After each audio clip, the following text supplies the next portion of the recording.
El sistema nervioso, jóvenes, surge como una estrategia de los organismos para poder detectar lo que hay alrededor. ¿Y para qué tienes que detectar lo que hay alrededor? Pues bueno, es sumamente importante dos cuestiones, lo que es obviamente sobrevivencia y reproducción. ¿Me explico? Incluso si ustedes se meten a cuestiones más eh,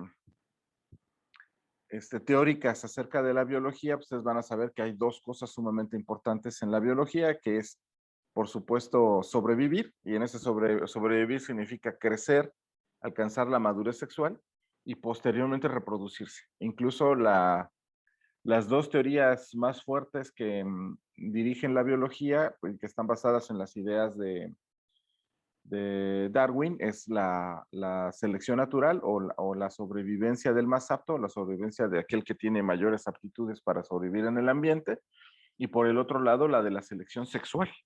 E incluso el mismo Darwin en sus ideas, cuando debatía esta parte de la selección sexual, decía que incluso la selección sexual en ocasiones podía ser em, tan buscada o tan, una fuerza tan poderosa, la selección sexual, que podía ir en contra de la propia selección natural.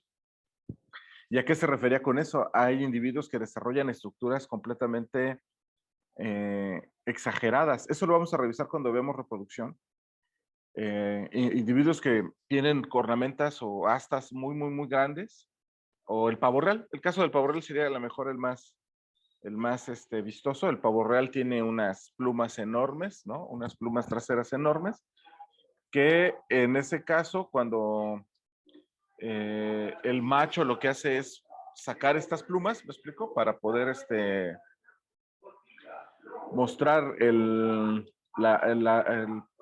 ornamento, ¿no? Que tiene ese individuo, este, pierde totalmente la visión de la parte trasera de su cuerpo. ¿Me explico? No, ya no alcanza a ver lo que hay atrás. De hecho, la mayor parte de las depredaciones del pavo real por parte de tigres y otros depredadores ocurre cuando este animal está haciendo su despliegue. Es un despliegue que obviamente le muestra a la hembra la calidad que tiene el macho. O sea, lo que significa ahí es, por ejemplo, que el macho ha tenido suficiente calidad como para crecer, llegar a la madurez sexual, pero además desarrollar una estructura que es completamente inútil, que no sirve más que para llamar la atención de las hembras. Entonces, de ahí Darwin partía y decía, es que hay estructuras que son tan exageradas que pueden ser incluso ir en contra de la propia selección natural del individuo, es decir, puede ser depredado en ese momento. Entonces, ¿qué es lo que, o las cuestiones del sistema nervioso, por qué surge? Es precisamente para estas dos cuestiones. Para sobrevivir, y en la sobrevivencia pues tenemos el crecimiento y para crecer tenemos que comer, y por lo tanto los sistemas nerviosos o sistemas de captura de información ambiental o lo que nos rodea, pues comienzan con esa idea. Y la segunda, pues cuando surge la reproducción sexual, porque no todas las especies se reproducen de manera sexual, pues ahora para la detección de pareja y para elegir una buena pareja. Pero eso lo vamos a revisar cuando veamos reproducción, que ahí me van a dar la razón. De tal manera que al principio, cuando todavía no hay sistemas nerviosos como tales, o sistemas nerviosos centrales, o un sistema que se encargue de la detección, lo que había era lo que conocemos como tropismos, es decir, una bacteria que puede reconocer dónde hay luz de dónde no hay luz, y que puede entonces ir hacia la oscuridad o hacia la luz dependiendo de sus requerimientos. Supongamos una bacteria que además se mueve y es fotosintética, pues podría estar buscando constantemente la luz para comer o para buscar los rayos fotónicos y hacer la fotosíntesis. Aquellos que hacen geotropismos para saber dónde es arriba y abajo, ¿no? Y poder ir hacia arriba, hacia abajo. Termotropismos para detectar temperaturas termoestables donde puedas desarrollarte. Y así, estos son los primeros sistemitas que funcionan. Obviamente para las cuestiones que nosotros, para este curso, pues esos no los vamos a revisar. Lo que vamos a revisar aquí son los sistemas nerviosos, principalmente el sistema nervioso humano. ¿Cuál es la característica de ese sistema? Que está centralizado, es decir, tenemos un encéfalo, que vamos a ir discutiendo aquí a lo largo de la semana. Y que ese encéfalo es el responsable, a través de los nervios, de estar no solamente obteniendo información del ambiente, a través de diferentes receptores, sino estar respondiendo a ese ambiente, respondiendo de diferentes formas. ¿Me explico? Eso lo vamos a ir viendo. Entonces, realmente el sistema nervioso es eso, un sistema que se va a especializar en sensar el ambiente, sensar todo lo que hay alrededor de nosotros o que nos permite nuestros sistemas sensoriales y dar una respuesta, ¿no? Ahora, esto implica varias cosas. Uno, que nosotros como humanos y pues muchos otros animales solo somos capaces de sensar lo que nuestro sistema nos permite. Les pongo un ejemplo. Hay muchos animales, entre ellos serpientes, aves, insectos, lagartijas, ujú, que ven luz ultravioleta. Nosotros no, por ejemplo. Nosotros no tenemos receptores para el ultravioleta. Entonces, el mundo que ve un reptil o el mundo que ve un insecto, bueno, los insectos ven más ultravioleta que otros colores, pero los reptiles, además de ver los colores que nosotros vemos, ven el ultravioleta. Y algunas serpientes, o la mayoría de las serpientes, además ven el infrarrojo. O sea, colores que nosotros no sabíamos que existían hasta mucho, mucho después, ¿no? Y es bien interesante la historia de cómo se descubrieron también estos colores ultravioletas, o sea, más allá del violeta, porque nuestro campo de visión va del violeta al rojo. ¿Me explico? Eso es lo que nosotros vemos, de colores. Por abajo del violeta, que son ultravioletas, no vemos. Y por encima del rojo, que son los infrarrojos, no vemos. Pero no vemos del espectro de visión eh, prácticamente nada. Déjenme mostrarles eso para que no hablemos nada más así. De lo que es el espectro electromagnético, jóvenes, prácticamente no vemos nada. Ahorita les voy a poner y esto es una cuestión del cómo sabemos que la evolución ha existido. Miren, este es el campo electromagnético, le voy a poner, y visión humana. Bueno, y visión vertebrada, porque en realidad todos los vertebrados estamos ahí y le voy a poner aquí en imágenes para mostrarles una imagen que es preciosísima del campo electromagnético y solamente lo que alcanzamos a ver. Esto que están viendo aquí es el campo electromagnético como tal, que iría de los rayos cósmicos, ¿no? Que están acá, pues hasta frecuencias experimentalmente muy bajas, ¿no? Extremadamente muy bajas, que son frecuencias, por ejemplo, que se siguen registrando del Big Bang o que creemos que son del Big Bang. Todo esto es el espectro. Aquí, si ustedes están viendo, vean ondas largas, ondas medias, aquí está el infrarrojo, aquí están las ondas de radar, acá están los rayos X, los rayos gamma, ¿no? ¿Me explico? ¿Qué es lo que nosotros alcanzamos a ver? Es esto que está aquí. Esto es de todo el espectro. Esto es lo único que nuestro ojo alcanza a ver, que va del digo de los violetas a los rojos, pasando obviamente del violeta por los azules, de los azules a los verdes, ¿no? De los verdes a los amarillos, anaranjados y rojos. Y esto es el único espectro que nosotros alcanzamos a ver. Y aquí la pregunta que ahí les va y que esperamos responder al final de esta semana es, si yo les digo que esta es evidencia de evolución, alguien vaya pensando por qué el ojo solo ve esto. ¿Sale? A ver si el viernes lo recordamos y el viernes tenemos una sesión para que me digan ustedes por qué creen que el ojo solo alcanza a ver esto, si existe todo esto en la naturaleza. Todo esto está allá afuera, pero nosotros solo vemos este pedacito. Digo, y las serpientes alcanzan a ver los infrarrojos, no todos los infrarrojos, como por acá, ¿no? Como por aquí. Y muchas aves y otros reptiles y demás sí ven esta parte de acá. O sea, ellos tienen un espectro hasta por aquí, ¿no? Nosotros todavía más cortito, mucho más cortito. Bien, esa es la pregunta de tarea que van a tener que estar tratando de averiguar por qué razón estamos en esta situación y les doy un tip. Es evidencia de evolución. Con el ojo nos muestra que la evolución es real, pero bueno, ahí lo van ustedes que ir resolviendo. Vean, estas son ideas de Hipócrates, fíjense bien, desde el siglo V antes de Cristo. Y él dejó escrito, o creemos que él dejó escrito, los hombres deben entender que es el encéfalo y solo el encéfalo de donde surgen nuestros placeres, alegrías, risas y bromas, así como nuestras penas, dolores, tristezas y lágrimas. Concretamente a través de él pensamos, vemos, oímos y distinguimos lo feo de lo hermoso, lo malo de lo bueno, lo agradable de lo desagradable. Eso lo dijo Hipócrates en el siglo V. Ustedes pueden ir buscando, obviamente él le dio el clavo, ¿no? Hasta donde sabemos no se ponía a sacar cerebros. Lo determinaba por estas cuestiones que les decía, Hipócrates, recuerden que también es reconocido como uno de los padres de la medicina y estudió muchos individuos que tenían algún tipo de problema, ¿no? Problemas mentales, accidentes, algunas guerras donde regresaban algunos que habían sido golpeados en la cabeza y qué había cambiado en ellos, etcétera, etcétera. Un investigador nato, pues. Y lo que él hizo fue este tipo de aseveración. Si ustedes se van a otras culturas, por ejemplo la egipcia, que se considera también avanzada en algunas cosas, pero muy limitada en otras, el cerebro lo sacaban por la nariz. Todas las momias que ustedes van a encontrar egipcias, ninguna tiene cerebro. Todas le metían por la nariz y sacaban el cerebro. Una, pues es muy difícil de conservar. Era muy probable que las momias que les dejaran el cerebro pues tuvieran problemas de modificación. Y dos, porque no consideraban al cerebro como algo importante. De hecho, Hipócrates, les digo, le dio el clavo, pero si ustedes leen las historias de Aristóteles, Aristóteles decía que la pituitaria enfermaba, enfriaba la psique, ¿no? Que después le cambiaron a alma, pero la psique es esa parte del pensamiento, la diferencia entre cuerpo y pensamiento, que generalmente está radicada en el cerebro. Si yo les digo, ¿dónde están ustedes? Ustedes van a decir, yo estoy aquí, ¿no? Esa es la idea, yo estoy aquí, me van a decir, ahí en su casa, ¿dónde están? Si yo les corto una mano y aviento la mano a la esquina de, bueno, no lo va a hacer, pero supongamos a la esquina de su casa, le voy a decir, ¿dónde están ustedes? Le voy a decir, no, pues yo estoy aquí, ahí donde están, ¿no? Y le voy a decir, ¿y eso de allá qué es? Ah, no, esa es mi mano, pero yo estoy aquí. Y yo puedo ir cercenando partes del cuerpo, e incluso dejar solamente la cabeza, ¿no? Y aventar el cuerpo por allá y decirles, ¿dónde están? Ustedes van a decir, yo estoy aquí, donde está la cabeza. Y eso de allá, no, pues ese es mi cuerpo, pero yo sé, esa es la diferencia entre cuerpo y psique. ¿Me explico? O la forma como el cerebro que nos permite tener esa identidad.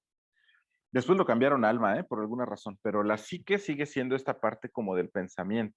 Y la pituitaria o la hipófisis, que recuerden que es la glándula que está por encima del paladar en la silla turca, en esta zona profundo, ¿no? En el centro, que es, obviamente hoy sabemos que es un órgano que se encarga pues de producir un montón de hormonas que se ocupan, son centros de controles bien importantes. Cuando se le preguntaba a, a ay, se me olvidó el nombre que les comenté. Recuérdenmelo. Pero el alumno de Sócrates, se los acabo de decir, ¿quién me lo recuerda? Hipócrates, no, No, era Aristóteles. Aristóteles, gracias, Aristóteles.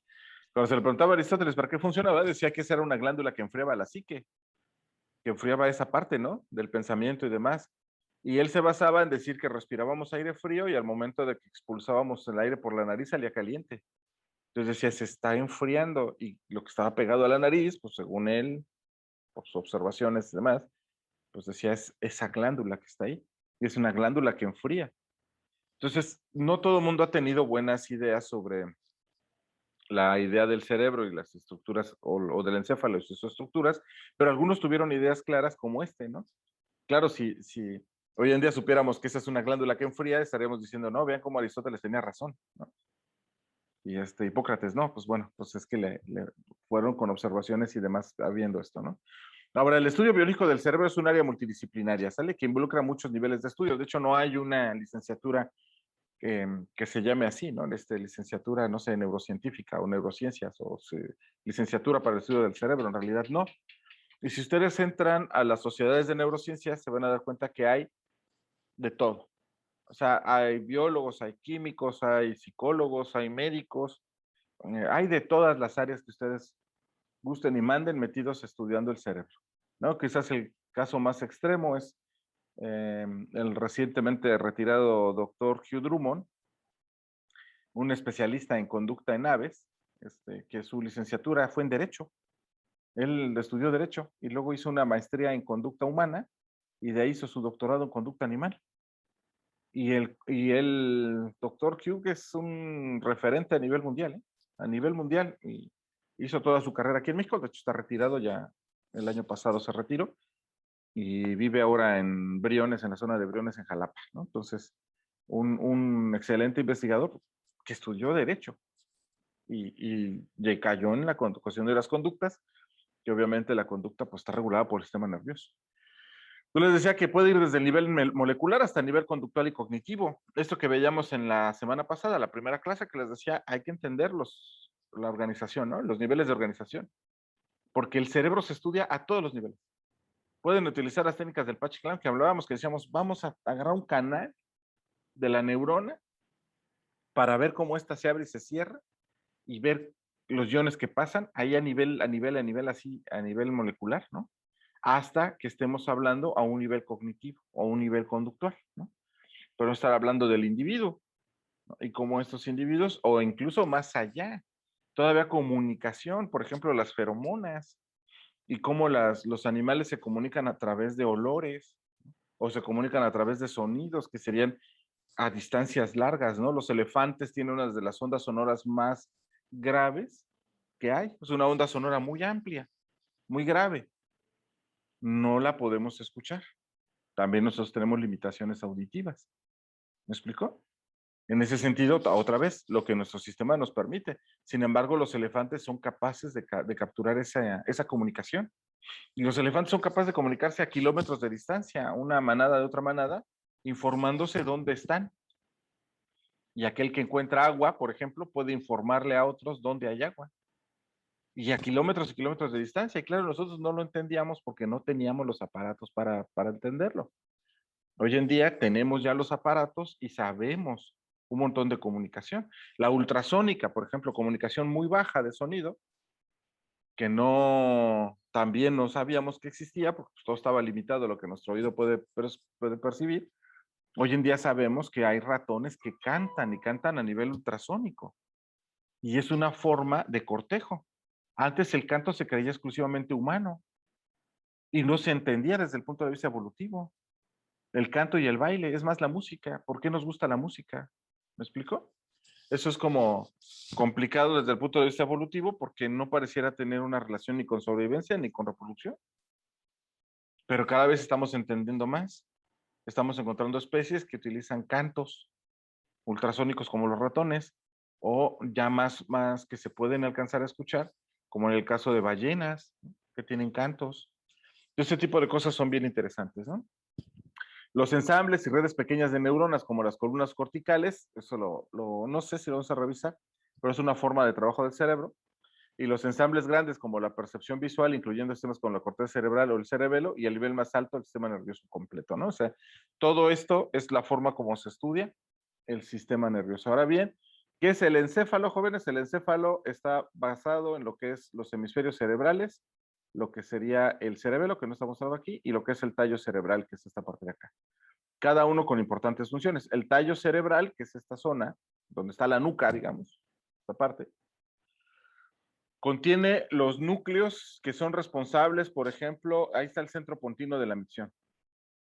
Sin este centro pontino, la micción no se desequilibra y no hay micción. Aquí se controla la defecación, se controla el ciclo vigilia-sueño, aquí en esta zona.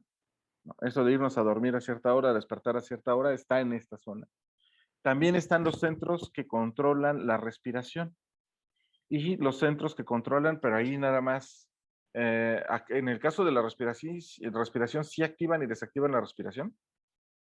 Y en el caso del ciclo cardíaco o del latido del corazón, en teoría solamente lo regulan. Aunque la evidencia dice que cuando se llega a cercenar esta parte, se llega a cortar por cualquier accidente, el individuo cae en paros cardiorrespiratorios. ¿Me explico? Y se mueren. O sea, aquellos, si han escuchado alguna vez que dicen se cayó y se desnucó, ese término coloquial es porque se cayó, se golpeó el tallo cerebral y se rompió el tallo cerebral. Y hay una cosa que se llama shock espinal que ocurre cuando hay una rotura del sistema. Ese shock espinal es una cascada de comunicación entre tratando de comunicarse la médula espinal con el cerebro. Al no existir, entra como en un shock la médula espinal. Y ese shock es lo que lleva a la muerte a la mayoría de los pacientes que les pasa esto, que se rompen la médula espinal. Algunos lo soportan bien, dependiendo a qué altura se rompan la médula espinal. Esto es el encéfalo. Y esto que le estoy colocando aquí es una forma como estudiamos o como se estudia el cerebro. Esto es con emisión de positrones, ¿no? O con imágenes reales de actividad. Esto se da un contraste, un medio de contraste, de colorante, en una sustancia azucarada que lo que permite es observar qué partes del cerebro se prenden literal, es decir, cuáles se están activando y están utilizando esa glucosa contrastada que nosotros metimos que estaríamos hablando de neuronas que están utilizando, que se están activando. Y aquí en este caso es cuando ustedes aprenden o relacionan o asocian caras nuevas con nombres, ¿no? O sea, que les digan, mira, él, esta cara y él se llama Benito, ¿no? Entonces, ¿cómo hace el cerebro para tratar de aprender o reconocer que esa cara corresponde a Benito? Y lo que ustedes están viendo aquí es cómo se prenden las vías visuales primarias, ¿no? Pero no solo las vías visuales primarias, se prenden otras áreas que tienen que ver con la memoria. Es decir, para que ustedes traten de relacionar un rostro con un nombre. Y así va a ser, ¿no? De hecho, generalmente o la mayoría de las veces se dice que escogen ustedes el nombre para sus hijos por esa asociación con rostros o con esa asociación con personas. Es decir, yo quiero que mi hijo se llame Diego porque conocí y en algún momento ustedes conocieron un Diego que era, ¿no? Muy buena onda. Y aquí pueden ver la actividad, ¿no? Desde cero actividad hasta muy activo, que sería el rojo, ¿no? Aquí si están viendo son las áreas visuales primarias, pues obviamente porque están viendo algo, ¿no? Están viendo una cara, se prende el área visual. Pero las áreas que se están prendiendo acá en rojo son áreas que están relacionadas con la memoria. Lo que están haciendo es el intento de grabarse la cara, ¿no? Que si se da cuenta son muchos puntos, por eso se cree que de muchas áreas reconstruimos la cara. Y el sonido, incluso el sonido, está aprendiendo áreas del sonido para recordar cómo suena el nombre, Benito, y la cara. Pero eso es una forma de estudio. Ahora bien, vamos a continuar con esto, a ver si nos da tiempo de avanzar un poco más. Les voy a platicar qué es un paradigma y cómo se estudia un paradigma en el laboratorio. Bien, el paradigma es un concepto, fíjense bien, se ha utilizado a lo largo de la ciencia, se ha utilizado en muchas ocasiones. Pero la definición más clara de lo que es un paradigma es un conjunto de reglas y procesos que dirigen nuestro pensamiento, ¿sale? O nuestra forma de analizar los estímulos externos. Estos paradigmas los tenemos todos y los paradigmas son bien difíciles de quitar. Un paradigma es la religión, por ejemplo. Es una forma, es un concepto, es un conjunto de reglas que te dicen cómo debes de actuar y cómo debes de mirar las cosas. Y ustedes saben que una persona que ya asumió un paradigma religioso, sea el cual sea la religión, va a ser muy difícil que ustedes tiren ese paradigma.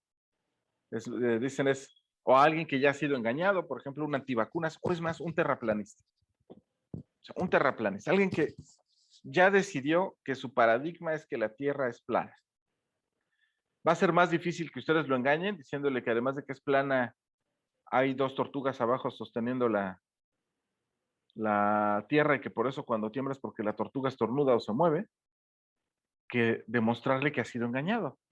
Eso es una cuestión bien interesante. Una persona paradigmática es muy difícil que ustedes se lo puedan quitar. Ahí les va. En muchos lugares les gusta el fútbol. Aquí veo que les gusta más el béisbol. De béisbol no puedo hablar porque no lo conozco. Y pues hay pandemia, no puedo ir a ningún partido de béisbol, pero en cuanto se quite voy a entrarle al béisbol. Pero bueno, a muchos lugares les gusta el fútbol, ¿no? Y yo tengo amigos míos, ¿no? Que pues en realidad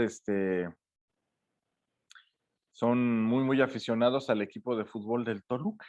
Y ellos dicen, yo le voy al Toluca, yo soy choricero y diablo y bla, bla, bla, ¿no? Y cuando les preguntas, oye, pero ¿por qué le vas al Toluca? ¿Qué exactamente es a lo que le vas? ¿A los jugadores? Es decir, ¿tú crees que esos jugadores, 11 jugadores, son lo mejor? Porque hasta donde yo sé, y es que no me gusta mucho el fútbol, casi nada, pues es que los jugadores van cambiando, ni siquiera son los mismos. O ¿a quién le vas? ¿Al equipo técnico? ¿A los entrenadores? Que además, hasta donde yo entiendo, también los van quitando. ¿O a qué le vas? ¿Al estadio? O sea, ¿te gusta el estadio? ¿Te gusta la ciudad? O sea, ¿qué defiendes cuando tú le dices que vas a un equipo de fútbol y ese es tu equipo? Y entonces la gente empieza a darse cuenta que es paradigmático, que está teniendo una cuestión de que le gusta ese equipo y por una cosa extraordinariamente rara que desde el punto de vista científico no puedo entender. Pero es un paradigma. Entonces, los paradigmas modifican nuestra percepción, claro, ¿no? Y ahorita les voy a decir cómo se estudia un paradigma y cómo se nace con un paradigma. Porque también, a lo largo ya de aquí para el real, por favor, observen sus paradigmas, analícenlos ¿no? Y dense cuenta cuando están actuando de manera paradigmática, porque ustedes no deberían de ser paradigmáticos. Suena bonito, pero es muy difícil de hacer. Los paradigmas son complicadísimos de eliminar. Ahí les vean lo que es un paradigma o cómo nace un paradigma. Los 5 monos, este es un trabajo real, solo que lo voy a poner en forma de caricatura.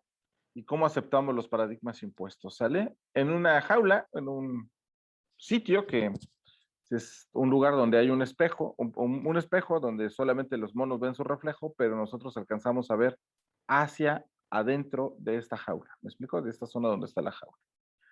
Dentro de la jaula, un grupo de científicos colocó 5 monos en esta jaula. ¿Ok?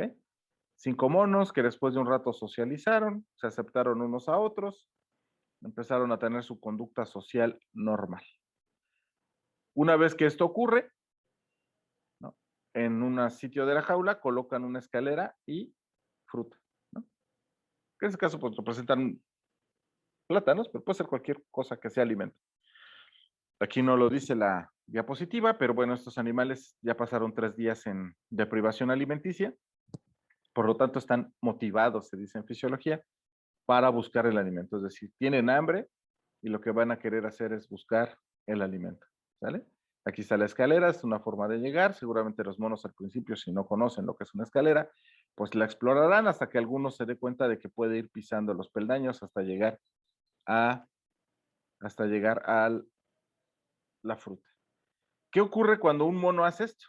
Un mono que tiene suficiente iniciativa para subirse por la escalera y tratar de llegar a la fruta. Una vez que ocurre esto, se moja a los monos que no intentaron subirse a la escalera.